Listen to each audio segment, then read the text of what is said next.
សម្រាប់ពុកម៉ែបងប្អូនដែលនៅតាមតំបន់ដែលសម្បូរកំប្លោកចកសារាយឬក៏អាសូឡាច្រើនបងប្អូនអាចកែច្នៃរបស់ទាំងអស់នោះឲ្យคล้ายទៅជាលុយបានដោយបងប្អូនយករបស់ទាំងអស់នោះមកច្នៃធ្វើជាចំណីខ្យងបឹងខ្យងស្រែឬក៏ប្រភេទខ្យងបឺថាបើសិនជាខ្យងបឺបងប្អូនត្រូវវិភាគមួយទីផ្សារឲ្យបានច្បាស់លាស់ដោយសារខ្យងបឺពេលខ្លះរៀងទីផ្សារពិបាកប៉ុន្តែសម្រាប់ខ្យងបឹងឬក៏ខ្យងស្រែទីផ្សារអត់ពិបាកទេបងប្អូនបើសិនជាករណីនៅតំបន់របស់បងប្អូនរៀងពិបាកទីផ្សារបងប្អូនអាចតាក់ទងលក់ឲ្យខាងកសិដ្ឋានបានហើយតាក់ទងជាមួយនឹងខ្យងនេះបងប្អូនស្រួលលក់មែនតើយើងអាចបំបែកដូចក្នុងវីដេអូនេះក្រុមការងារគាត់កំពុងតែបំបែកខ្យងទូចដាក់ទៅម្ខាងហើយខ្យងធំដាក់ទៅម្ខាងអញ្ចឹងខ្យងដែលធំយើងអាចលក់បានតម្លៃផ្សេងហើយខ្យងដែលទូចល្អិតយើងអាចលក់បានតម្លៃផ្សេងបងប្អូនហើយសម្រាប់ខ្យងនេះដែរក្នុងខែប្រាំងតម្លៃបានគួរមែនតើសម្រាប់ថ្ងៃនេះបោះដុំបាន1គីឡូដល់ទៅ 9000 សម្រាប់ខ្យងលេខ2បងប្អូនខ្យងទូចសម្រាប់ខ្យងធំបានដល់ទៅ 1,500 រៀលប៉ុន្តែសម្រាប់ខែវស្សាតម្លៃហៀងធូរថ្លៃបងប្អូនតម្លៃហៀងធ្លាក់ប៉ុន្តែមិនបាច់ភ័យទេបងប្អូនសម្រាប់ខ្យងវាស៊ីតែកំប្លោកចកសារាយឬក៏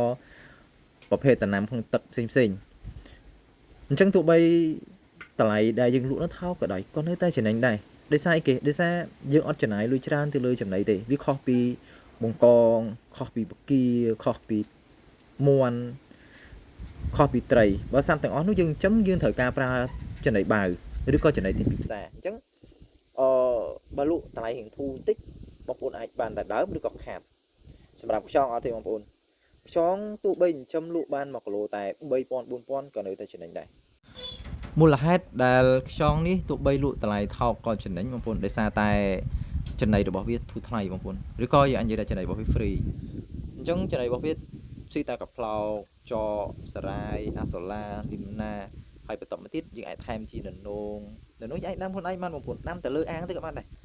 យើងថែមតែននងឬក៏ឃ្លោកតិចតួចទៅហើយចំណីបាវតិចទៀតមកបងប្អូន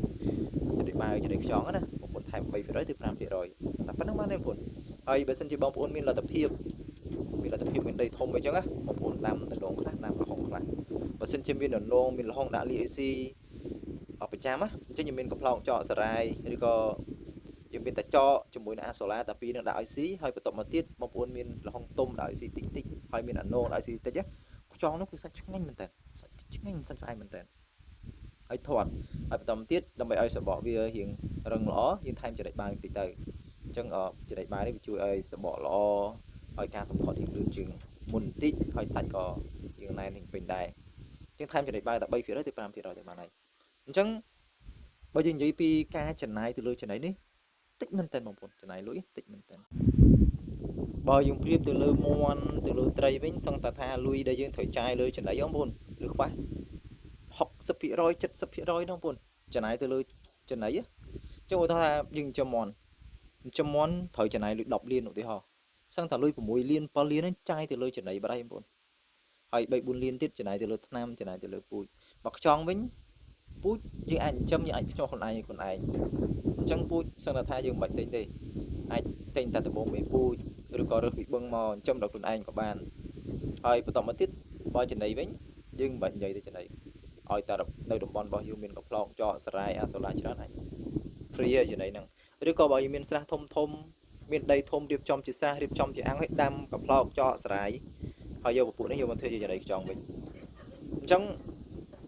បើយើងនិយាយទៅមុខរបរដែលខ្ញុំធ្វើប្រហែលឆ្នាំមកតាក់ទងជាមួយនឹងការចិញ្ចឹមសត្វខ្ញុំឃើញតែខ្យងណាឯងបងប្អូនដែលរកផលចំណេញបានច្រើនជាងគេហើយតាក់ទងជាមួយនឹងខ្យងបងប្អូនខ្យងនេះបើយើងនិយាយពីចំណូលវាអត់លេងសើចទេឧទាហរណ៍ថាបងប្អូនលក់រាយលក់ខ្លួនឯងណាគេថា1គីឡូបានតែ2រៀលទៅបានហើយ 8000 រៀលអញ្ចឹងបើសិនជាករណីមួយឆ្នាំបងប្អូនផលិតបានតែ2តោនណាបងប្អូនក៏មួយឆ្នាំបងប្អូនរកចំណូលបាន $4000 ដែរណាបងប្អូន